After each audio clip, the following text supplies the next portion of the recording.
Hey, this is Kelly Dixon coming at you with the Breaking Bad Insider Podcast. This is number 405 called The Shotgun. Got a lot of people here, so bear with us. Got Vince Gilligan. Hello. Got Betsy Brandt. Hello. Got Jonathan Banks. Hello. Writer Tom Schnauz. Hey, everybody. Got Dean Norris. Hello. And last but not least, director Michelle McLaren. Hello. So this one picks up right after Bryan has gone to the lab, and all he said to the camera is, "Where is he?" So this picks right up where I guess Walt is driving on the street, mad dash. So I just want to ask, Michelle, as a producer and as a director here, obviously this had to be scouted. The street had to be closed off. But how big of an area are we talking about here? Originally, when we were scouting for it, the writers had written that it was a commercial area, and there were storefronts and restaurants and things, and we quickly realized that we couldn't afford to shut down a commercial area.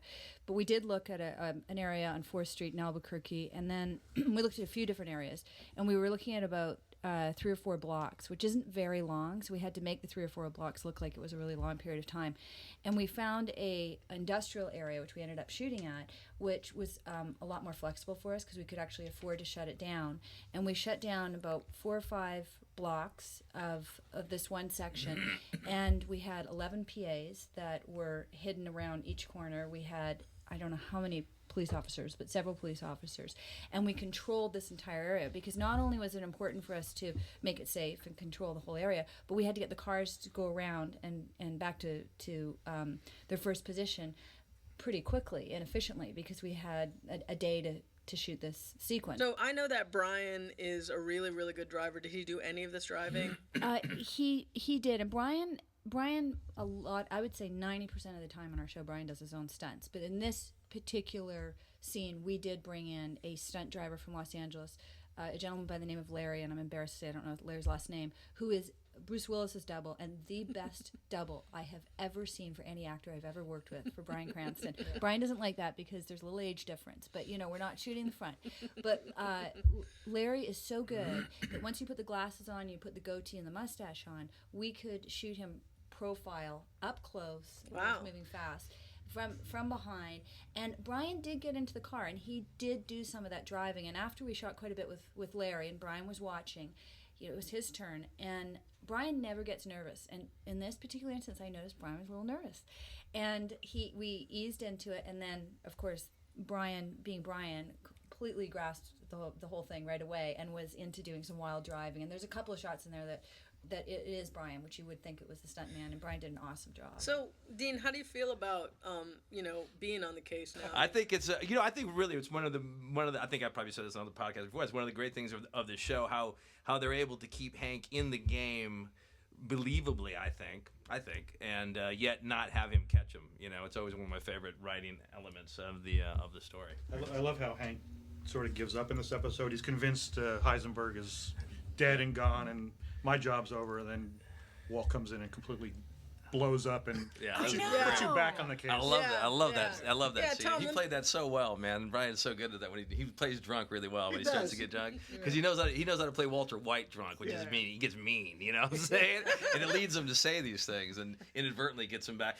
Was it really all that inadvertent? Do you think there's something inside him? It's sort of like the war, the crime. You want to be caught at some level. Do you think it's something? Yeah, I think he wanted to bring him back into the game because he wanted to be. I don't know if he wants to be caught. I think he just hates losing control, and he hates somebody else getting credit. He hates the credit. It's the credit. It's the credit, yeah. And hearing Gale described as a genius just chafes his ass. I love that.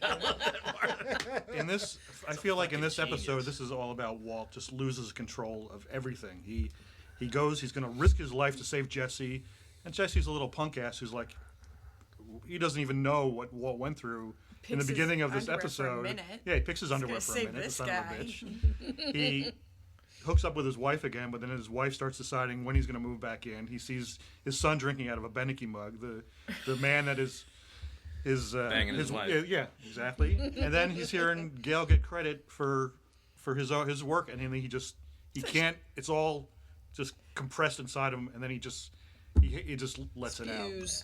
Yeah. Yeah. Absolutely. Wait, I just want to get back to for a second. We were talking about Hank and Marie too, Yeah. with Betsy, because this was a very challenging thing for Betsy to do for Marie, in that her husband is being a complete and utter asshole, but she's got to be understanding here and supportive. That was challenging. But I love what we see in the relationship between Hank and Marie this season. I think it's really beautiful. What a pain in the ass you are, and how much she loves you. She's just glad you're not dead. Right. Most of the time. I don't think it was she's all glad. that. I mean, I know people have said, but Jesus, the guy's been shot. I mean, and he's. Will you stop sticking up for him? Well, I have to. Why? Why does he have to be so cranky? To me, I'm the one who's being nice Because to you. he wants someone else to feel his pain, man. He can't walk anymore. And people are Well, like, not why with ain't so that cranky? It's attitude. like, Not fuck with you. that attitude, he People can't. like going up on the street and like patting my wife on the back. It's okay. It's like, I don't treat my real wife that way. But it's like, She the guy's- calls me sometimes, I've heard stories. Dean. I've heard stories. Oh, but she deserves it.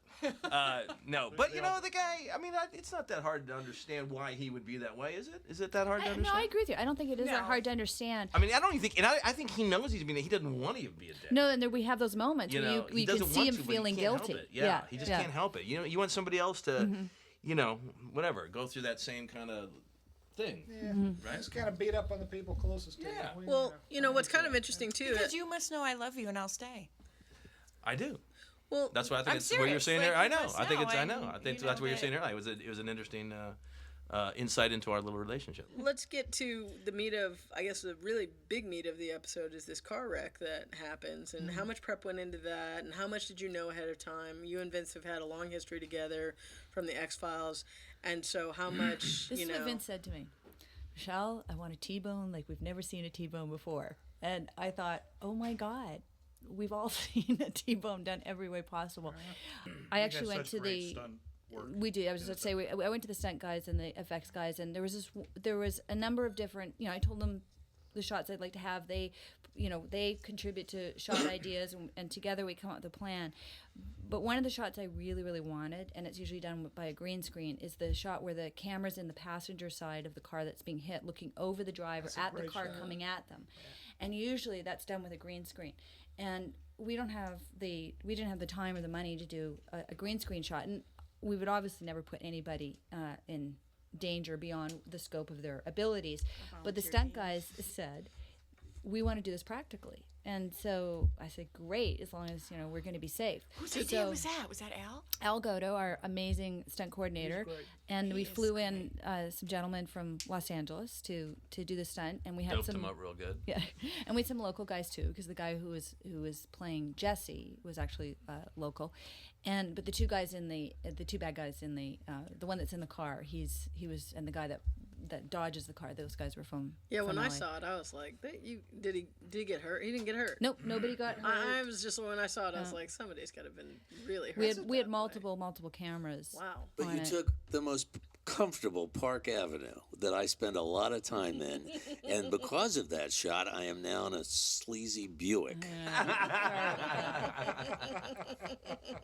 And Jonathan was actually amazing that night because he had hurt his knee when we were doing the digging scenes previously that week, and he had to run down that alley quite a few times. Yeah, you ran, man. I looked at that. I was like, damn, look And at that's him a running. senior citizen running down that alley. Jonathan is so darn cool in this episode. I mean, he is so cool. When does Marie get a scene with Mike? With Mike?